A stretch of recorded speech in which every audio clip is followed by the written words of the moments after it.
오늘 우리에게 주신 하나님의 말씀은 마가복음 2장 1절에서 12절입니다. 후에 예수께서 다시 가버나움에 들어가시니 집에 계시다는 소문이 들린지라 많은 사람이 모여서 문 앞까지도 들어설 자리가 없게 되었는데 예수께서 그들에게 도를 말씀하시더니 사람들이 한 중풍병자를 네 사람에게 메워 가지고 예수께로 올세 무리들 때문에 예수께 데려갈 수 없으므로 그 계신 곳에 지붕을 뜯어 구멍을 내고 중풍병자가 누운 상을 달아 내리니 예수께서 그들의 믿음을 보시고 중풍병자에게 이르시되 작은 자야 내 죄사함을 받았느니라 하시니 어떤 서기관들이 거기 앉아서 마음에 생각하기를 이 사람이 어찌 이렇게 말하는가 신성 모독이로다 오직 하나님 한 분 외에는 누가 능히 죄를 사하겠느냐 그들이 속으로 이렇게 생각하는 줄을 예수께서 곧 중심에 아시고 이르시되 어찌하여 이것을 마음에 생각하느냐 중풍병자에게 내 죄사함을 받았느니라 하는 말과 일어나 내 상을 가지고 걸어가라 하는 말 중에서 어느 것이 쉽겠느냐 그러나 인자가 땅에서 죄를 사하는 권세가 있는 줄을 너희로 알게 하려 하노라 하시고 중풍병자에게 말씀하시되 내가 내게 이르노니 일어나 내 상을 가지고 집으로 가라 하시니 그가 일어나 곧 상을 가지고 모든 사람 앞에서 나가거늘 그들이 다 놀라 하나님께 영광을 돌리며 아뢰되 우리가 이런 일을 도무지 보지 못하였다 하더라. 아멘. 우리는 살아가면서 세 가지 만남이 잘 이루어질 때 복을 받았다라고 이야기를 합니다. 첫 번째로 사람을 잘 만나야 한다라고 하지요. 인생은 사람을 잘 만나는 게 얼마나 큰 은혜이고 또 큰 축복인지 모릅니다. 부모를 잘 만나고 또 친구를 잘 사귀고 스승을 잘 만나고 사회에서 사람을 잘 만나야 삶이 행복해지고 또 안 되는 일도 잘 되는 경우들이 많이 있습니다. 이 만남이 잘못되면 불행하게 되고 또 잘 되다가도 실패를 또 어려움을 겪게 됩니다. 두 번째로 때를 잘 만나야 한다라고 합니다. 과거 천재였음에도 불구하고 시대를 잘못 만나서 빛을 보지 못한 위인들이 많이 있습니다. 대표적으로 빈 반센트 반 고흐는 생전에 단 한 점의 그림만 팔렸다라고 이야기합니다.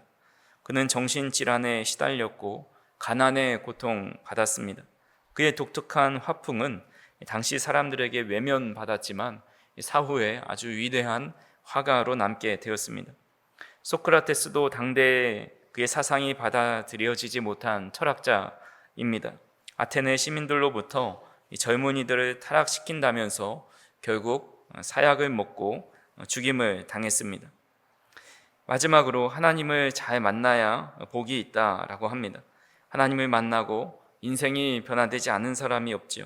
모든 믿음의 사람들이 그랬고 우리도 그나마 하나님을 만났기에 사람 구실하면서 살아가고 있지 않나 생각을 해봅니다. 이런 관점에서 봤을 때 오늘 중풍병자는 세 가지 복을 다 받은 사람입니다. 자신을 예수님께로 데려다줄 좋은 친구들이 있었고 또 때마침 주님께서 자신이 살고 있는 마을에 오셨고 또 주님을 만나게 되었습니다. 오늘 이 사건을 통해 우리에게 주시는 교훈이 무엇인지를 우리가 살펴보고자 합니다. 예수님은 앞서 나병 환자를 고치셨을 때에 이 나병 환자가 소문을 너무 많이 내서 예수님은 마을에 들어가지 못하실 정도였습니다. 그래서 밖에서 계시다가 얼마 시간이 지나고 나서 다시 가버나움에 들어가십니다. 사람들이 어떻게 알았는지 예수님 모인 곳에 많은 사람이 몰려와서 문 앞까지도 몰려와 들어갈 틈이 없었습니다. 이때 예수님은 사람들이 찾아왔을 때 기회를 놓치지 않고 복음을 전하시죠. 지난 주일에도 말씀드렸지만 예수님은 기적을 남발하지 않으셨습니다. 오히려 구원의 길을 알려주시려고 기회가 닿는 대로 또 사람들이 몰려드는 대로 복음을 전하십니다. 그러다가 그 마을의 중풍병자도 예수님이 오셨다라는 소식을 듣긴 하지만 그는 예수님께 나아갈 수 없었습니다. 그가 걸린 이 중풍병을 헬라어 성경을 보면 파랄리티코스라고 부르는데, 이 단어는 영어의 파랄리시스, 마비의 어원이기도 합니다. 그러니까 현대 의학에서는 이 뇌졸중에 해당된다라고 보는 경우가 많이 있습니다. 신경계 손상으로 인해서 몸의 일부나 또한 몸 전체가 마비된 상태라는 것이죠. 특히 본문에 나오는 이 중풍병자는 병상에 누워서 움직이지 못할 정도였으니까 이 중증 환자라고 볼 수가 있습니다. 하지만 이 중풍병자에게는 좋은 친구들이 있었습니다. 그들은 친구를 침상에 눕힌 채로 4명의 친구가 예수님께 나아갑니다. 사람이 너무 많아서 문틈을 파고들 수가 없는 것이죠.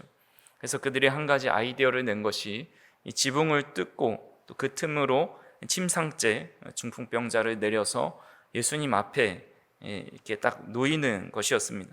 그래서 실제로 지붕을 뜯고 그 중풍병자를 그대로 예수님 앞으로 내려놓습니다. 그러자 주님께서는 그 친구들의 믿음을 보시고 그를 치료해 주시는 이야기입니다. 그래서 성경에 보면 이보다 좋은 친구가 어디 있을까라는 생각을 해봅니다. 물론 그 친구들이 이 중풍병자를 낫게 해준 것 자체가 너무나도 귀하지만 그의 영혼을 살린 것, 그것이 가장 좋은 친구의 역할이다라고 볼 수가 있습니다. 세상에서 좋은 친구는 서로 마음이 맞고 또 어려울 때 물질적으로 정신적으로 도와주는 친구라고 하지만 그보다 더 좋은 친구는 죽어가는 자신을 살려준 친구입니다. 그래서 중풍병자는 육신의 질병뿐만 아니라 영혼의 구원까지도 이 친구들 덕에 받게 되었습니다. 그런 의미에서 우리는 우리 가족에게 또 자녀들에게 지인들에게 가장 좋은 친구가 되어 주어야 합니다. 주님을 믿지 않고 죄 가운데 살아가고 죽어가는 영혼들을 주님께로 이끌어 주는 친구가 가장 좋은 친구이기 때문입니다. 우리도 누군가 가장 좋은 친구로 인해서 이렇게 주님을 믿게 되었고 구원을 얻게 되었습니다. 그렇게 우리 성도님들이 우리 가정에서 또 우리 자녀들에게 우리 지인들에게 가장 좋은 친구가 되어주시기를 간절히 소망합니다. 예수님은 중풍병자를 치료해 주시는데 우리가 앞에서 살펴본 부분과 다른 것들을 볼 수가 있습니다. 그것은 5절에 보면 이 작은 자야 내 죄사함을 받았다라고 말씀하시는 겁니다. 지금까지는 손을 내미셔서 이렇게 만지셔서 고치시거나 또한 말씀으로 병을 떠나가게 하십니다. 근데 중풍병자에게는 내 병에서 놓여 건강할지어다 라고 말씀한 것이 아니라 내가 죄사함을 받았다라고 말씀하는 겁니다. 그러자 그곳에 모여 있었던 서기관들이 예수님의 이 말씀이 마음에 불쾌해지는 겁니다. 이를 신성모독으로 여기는 거죠. 그가 누구이기에 죄사함까지 할 수 있느냐라고 이야기하는 겁니다. 그러자 예수님이 그들의 마음을 아시고 9절에 이렇게 말씀하십니다. 중풍병자에게 내 죄사함을 받았느니라 하는 말과 일어나 내 상을 가지고 걸어가라 하는 말 중에서 어느 것이 쉽겠느냐. 성도님들은 어떻게 생각하십니까? 내 죄사함을 받았느니라 라는 말과 일어나 내 상을 가지고 걸어가라 하는 말 중에 어떤 말이 더 쉬워 보이고 어떤 말이 더 어려워 보입니까? 우리가 생각할 때에는 죄 사함을 주시는 것 너무나도 귀한 것이지만 사실은 확인할 길이 없습니다. 죄 사함을 받았다고 해서 지금 당장 어떤 표가 나타나는 것이 아니기 때문이죠. 근데 이 상을 가지고 걸어가라 하는 것은 직접적으로 지금 즉시로 현상이 나타나야 합니다. 그래서 우리가 생각할 때에 상을 가지고 가라고 했다가 움직이지 않으면, 들고 가지 못하면 능력이 없다라는 것이 들통나기 때문에 이것이 더 어려운 일이다라고 생각하게 됩니다. 하지만 본질적으로 죄사함은 인간이 결코 흉내낼 수 없는 일입니다. 오직 하나님만이 하실 수 있는 절대 권한의 영역인 것이죠. 당시 육신의 질병은 죄로부터 시작되었다라고 믿었습니다. 그래서 제자들도 예수님께 나면서부터 보지 못하는 사람이 그 사람의 죄 때문입니까? 아니면 부모의 죄 때문입니까? 라는 그런 질문을 하기도 하였습니다. 이것을 반대로 생각해 보면 죄의 문제가 해결되면 육신의 문제까지도 해결된다라는 겁니다.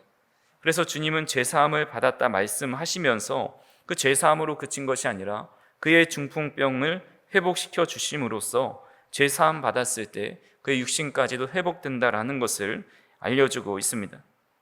죄는 몸보다 더 깊은 병입니다.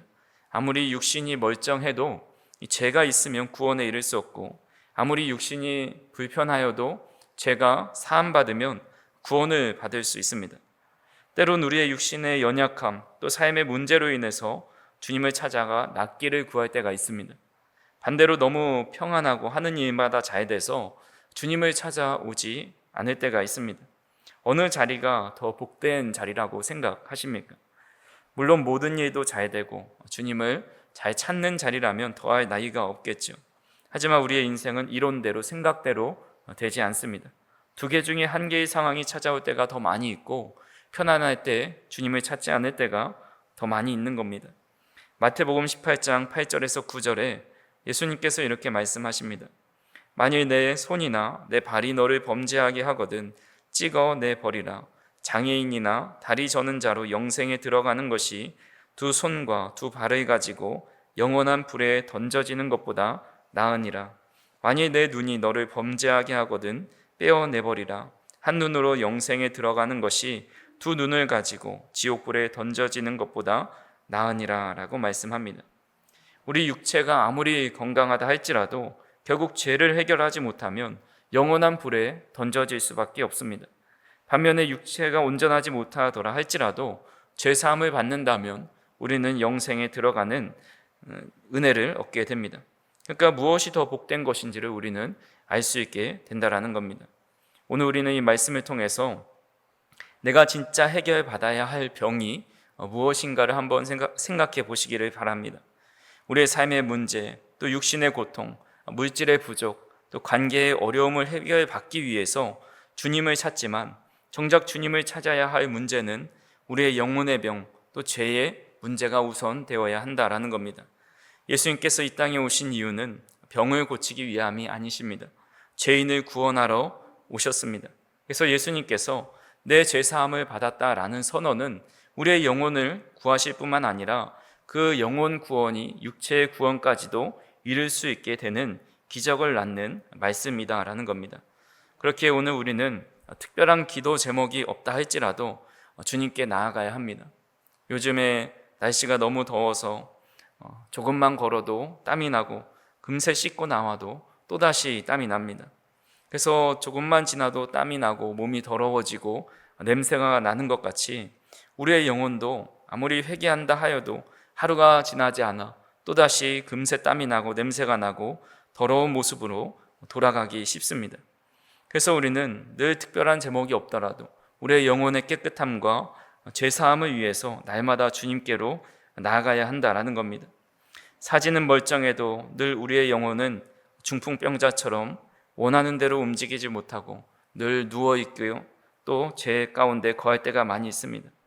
우리가 잘 알고 있는 똑바로 보고 싶어요 라는 복음성가의 가사를 보시면 똑바로 보고 싶어요 주님 온전한 눈짓으로, 똑바로 보고 싶어요 주님 곁눈질 하기 싫어요, 똑바로 걷고 싶어요 주님 온전한 몸짓으로, 똑바로 걷고 싶어요 주님 기우뚱하기 싫어요 라는 가사가 있습니다. 몸은 똑바로 보고 싶고 마음은 똑바로 보고 싶고 똑바로 걷고 싶지만 똑바로 보지 못하고 똑바로 걷지 못하는 우리의 영적인 상태를 잘 표현한 가사이지 않나 생각을 해봅니다. 우리의 영혼은 늘 중풍병에 걸려가지고 우리의 마음은 원인데 육신이 따라주지 않고, 또 마음은 늘 주님을 향하고 싶은데 그러지 못할 때가 얼마나 많은지 모릅니다.